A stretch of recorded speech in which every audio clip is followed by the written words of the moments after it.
আসসালামু আলাইকুম।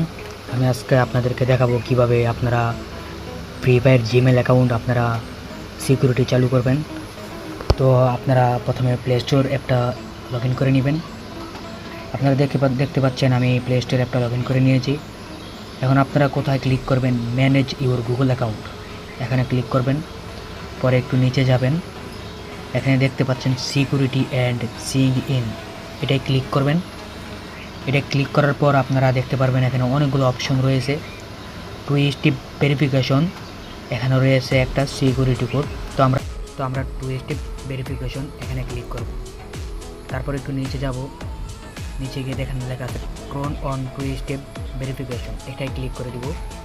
এটা ক্লিক করার পরে ডান দিয়ে দিব, তখন আমাদের সিকিউরিটি অপশন চালু হয়ে যাবে। দেখতে পাচ্ছেন এখানে অন হয়ে গেছে। এখন আমরা পাসওয়ার্ড চেঞ্জ করতে চাইলে এখন পাসওয়ার্ডে ক্লিক করব। ক্লিক করার পরে এই যে এখানে নিউ পাসওয়ার্ড দিব। নিউ পাসওয়ার্ড দিয়ে আমরা কনফার্ম পাসওয়ার্ডটায় ক্লিক করে আমরা সেভ চেঞ্জ দিয়ে দিব, তখন আমাদের পাসওয়ার্ডে চেঞ্জ হয়ে যাবে। তো আশা করি আপনারা বুঝতে পারছেন